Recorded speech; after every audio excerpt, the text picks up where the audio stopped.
Are you finished? Morning,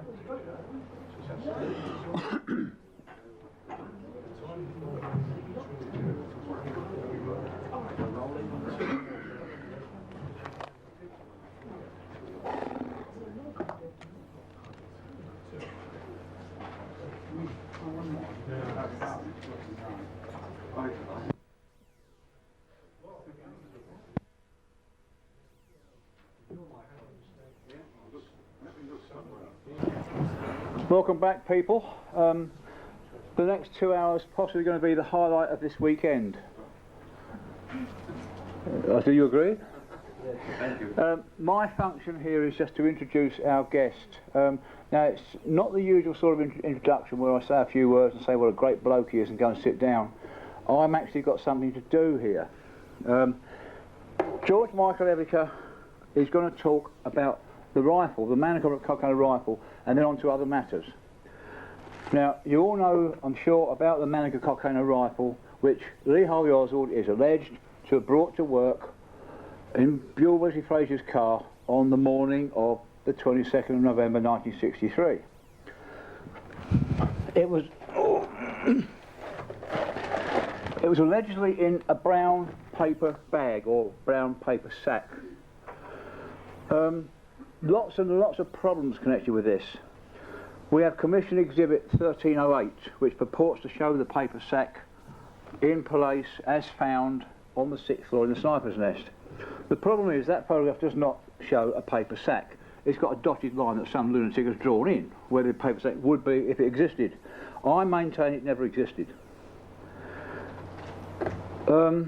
I've done a lot of research on this. I've spoken about it in Dallas, Washington DC, and in this very room about 3 years ago. I've got a Mannlicher Carcano rifle. I take it to bits, I put it together again. I take it to bits, I put it together again. And I still cannot reenact what is alleged to have happened to that rifle on that day. The rifle can be broken down, disassembled. If we go to Commission Exhibit 1304, that shows the rifle broken down, as the Warren Commission claims, and you see two bits. One is the wooden stock and all the furniture attached to that. The other half is all the metal bits, the barrel, the chamber, the trigger, and all the rest. And they've got it in two bits. Now that is not only an inaccurate illustration, it's downright 200% dishonest. Because what they've done, they've taken the gun to pieces and then put it together again, but left the barrel off. The inference is, when you disassemble this rifle, you just get the two bits. Now that is crap. That is rubbish. When you take that gun to pieces, you have 12 components. Now add to those 12 components a clip, 4 rounds which Oswald is alleged to have had, plus some means of putting the thing together and disassembling it like a screwdriver, and you're looking at, I think, 17 or 18, no, 19 separate things. So let's go back to basics and then we'll go through this and then I will introduce our guest. Buell Wesley Fraser claimed that he saw Lee Harvey Oswald get out of his car, get out of Fraser's car with this package, and this is the smallest that package could ever be. Oswald holds the package in the palm of his hand there with this end in his armpit. He didn't actually say that he saw. Yes, he does. That he said he saw it in his... Mike, can we have questions at the end, please? Thank you. You cannot do it. I just like an orangutan. You cannot do it. So let's see if we can see what happened.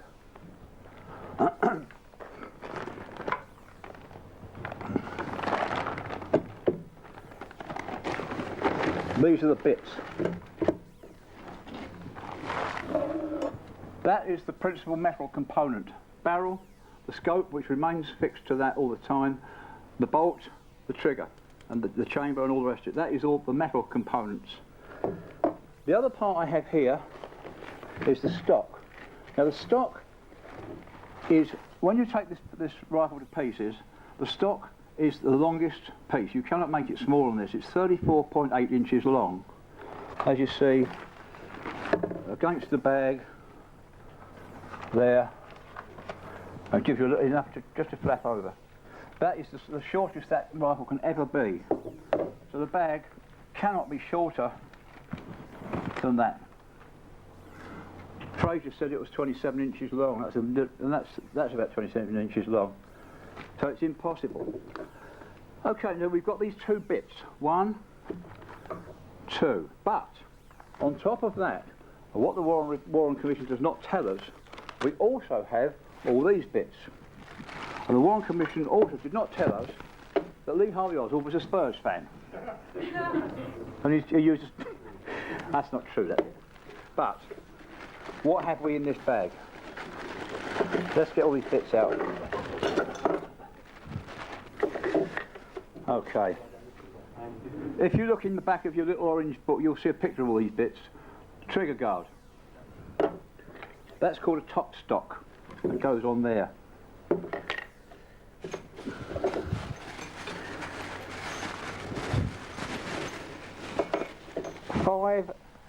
4 screws. Now I put them like this. I fix them to a piece of card so I know which order they go in, because it's hard. These two are about 1/2 millimetre difference in length. 1/2 millimetre. And if you get them in the wrong order, forget it, you've got to start again. 4 screws. We have another screw here, and the front swivel from the sling. They're quite easy. That's a collar that goes around the front of the stock plus part of the metal assembly to hold it all together. Clip with four rounds, which is ridiculous. I mean, you put 6 in and you can do it. You cannot load this, not like that. A screwdriver. This one happens to have LHO on it, but I scratched it on myself, so forget that bit. The Warren Commission claimed that you could do this job with a dime coin. I say you can't do it with a dime coin. I've tried it. I cut my fingers, got blood blisters, and I found that the diameter of a dime coin did not give you sufficient leverage to tighten these screws up. Okay, that's the academic part of it. Let's see if we can do this. Now, I did this in this room once before, about 3 years ago, and I was so nervous that I messed it up. And I thought, oh, I've really dropped a clanger here. And then I thought, well, hang on, if I'm like this, what was Oswald like? Let's say Oswald was the man and he was doing this. He's taken this thing up to the 6th floor. He's built his little nest of boxes, and they weren't empty boxes, they're full of books. They weigh 100 weight or more each. He's out of breath, he's worried, he's sweating, his heart is going boom, boom, boom, boom, boom, his pulses are racing, he's just about to kill, not just a man, he's just about to kill the most powerful man in the world. At any minute, someone can come through the door, hi Lee, hell, what are you doing? This is all racing through his mind, and he's got to do what I'm going to try and do now under these conditions. Now what I do, I put everything out in the right order, the order that I need to put these things together, in the hope that that will help me not to get too flummoxed. Okay, first of all, this goes in here. Simple. That's the easy bit. But that will not fire and kill presidents. We've got to put some more bits on it. We put it round this way. Now, the next bit that goes on, we have to make sure that is the right way up. That way, not that way. So we make sure that looks all right. It's got to go in there, and then the whole lot has got to go in there, like that. I think. Done it. We've done that first time. That's good. So we're now getting close to. This thing is starting to look like a gun. Let's put that first screw in. That is the one that also incorporates the swivel. Now, the swivel sling, the sling swivel, we've got one there, so this one must go on this side, so therefore it goes in there, if you're lucky. It's very difficult. Now, this is where we need your glasses, you need our glasses, which I've lost. There they are. So take our time, we take our time, because luckily the motorcade is running 5 minutes late, so I've got a bit more time. So, that's got to go. Now, I now notice that is not in the right order, in the place, because I've got it the wrong way round. It should go in that way round. So we'll try again. Now we'll go from there. Now this, if we're lucky, will just about go in there, like that. And the other screw holds it in place through there, a couple of turns, and our screwdriver, which I've now lost.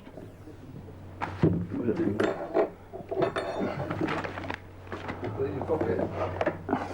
Trusty screwdriver. We tighten that up.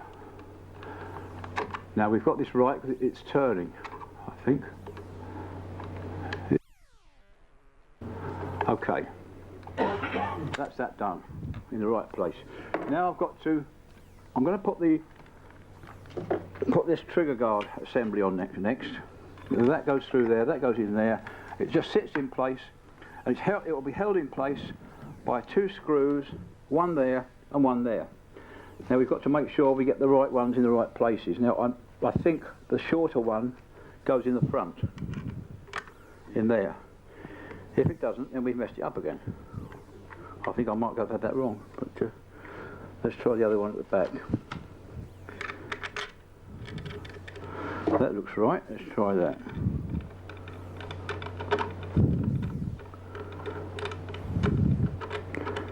That looks good, now this one. That's it. Now we're going to come to something very, very interesting, which I discovered last week, and I think is very, very important, and I don't think any researcher has noticed before. We'll screw that one up. We cannot fire this rifle without doing all this. Okay. We can now fire this rifle. On the end here, we have another little collar, and this is another one where you've got to get them in the right order. I think it's like that. That goes in there, and it's secured with 2 more screws, which go in there and there. Now, when this rifle was discovered in the book depository, that collar was in place, and it was secured by 2 screws. The rifle was ready to fire, including that. Now, what I've discovered is the action of putting this collar on there is superfluous to firing the rifle. You don't need to do that. There's no difference in the efficiency of this rifle now or when you've got that collar on there. Now, if I was Oswald, I wouldn't bother with that.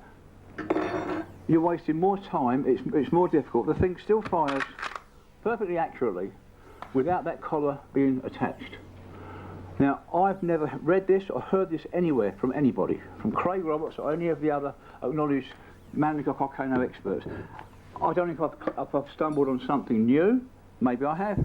Maybe it's old hat and it doesn't matter. But the fact is, you do not need to do this to make this weapon capable of killing a president.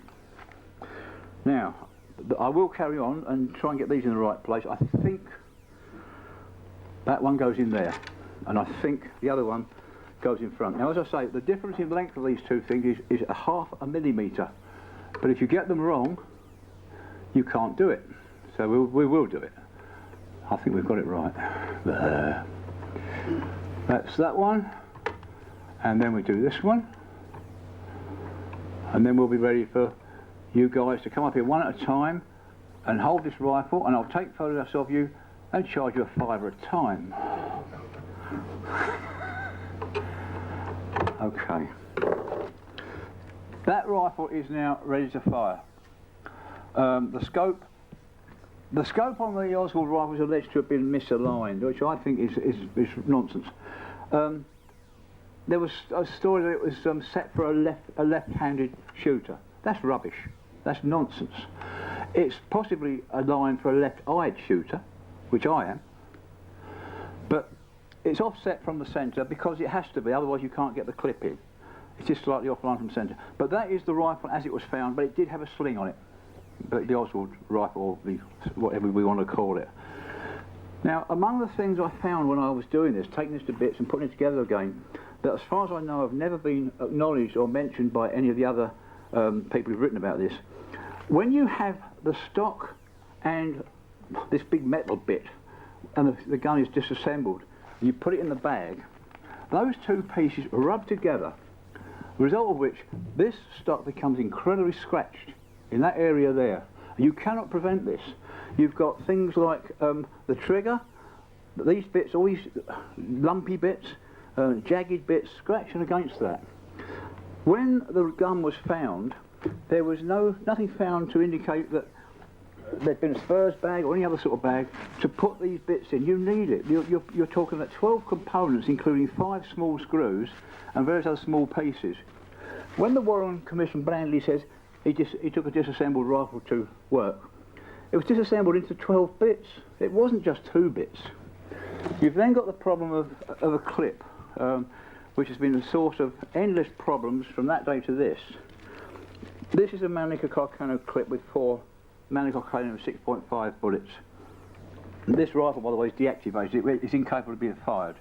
If it were not deactivated, I wouldn't be allowed to own it, thanks to our draconian gun laws. To load it, you open it up there. Now you've got to imagine this has got 6 in it, not 4. You can't do it with 4. And that goes in there, the clip with 6 rounds. And it goes in there, and then you do that. You have now loaded one rifle. You fire it. There are now 5 left. You put another one in the. Nothing's falling out. Nothing's coming out yet. Sorry, they're falling out there. Every time you do that, you fire one, push the next one in, and one falls out there. Now we've got this problem with this clip, whether or not it automatically falls out when the next one is chambered. And if brass clip. Now I do have a problem here, and you'll have to trust me here, because with an ordinary Mannlicher, if you put it in there, it will slip straight through. With this one being deactivated, the things that they've done to it at the Birmingham Small Arms proof place, it doesn't do it properly, because it will fall out through there. Because all that is holding that clip in the gun is the next bullet. And as long as there is at least one bullet still in the clip will not fall through that well at the bottom. As soon as the last round is chambered, in other words pushed into the chamber, there's nothing to hold this in, and gravity just does that and it pushes it through. This is a fact. This is a fact. This is a fact. But I can't demonstrate it because the way the deactivation process has affected this rifle, they've put lead in a barrel and mucked around with a firing pin, and it's physically incapable of taking a full clip. But those are some of the things that we found that make this weapon rubbish. It's a rubbish gun. The story of it being disassembled and taken to the book depository is nonsense. Now the biggest piece of nonsense of all, why would Oswald or anybody else take this gun to bits for the sake of saving that length? You're saving less than 5 inches, less than 6 inches. By disassembling the thing, going to all that trouble, causing yourself all that grief. I'm sweating just doing it to you people. But you're saving about 5.5 inches. Is it worth it? I mean, if he gets a bag this long, why not get a bag 6 inches, another 6 inches long? Perhaps he didn't get a bag, perhaps it wasn't a bag, perhaps Oswald wasn't there, perhaps. Those are some of the problems that we've discovered whilst looking at this rifle. When the gun was found, when the rifle was found, it was like that. There was one bullet one bullet had been chambered, like that, and there were 3 empty shells on the floor. That indicates whoever had it put 4 bullets into it. Oswald, there was no record of Oswald ever buying ammunition. We don't know where he got any ammunition. He's alleged to have taken this thing out target shooting, and we don't know where he got bullets for that. He went in the park shooting at the leaves. You believe that? He took the baby out in the pram with this, and every now and then, oh, there's a leaf, I'm going to shoot it. Yeah, bang, oh, come on, push the pram. Who believes that? Oh, Marina said it must be true. Marina said it must be true. That basically is my part of this gun. That's how this, my part of this presentation with this crazy gun.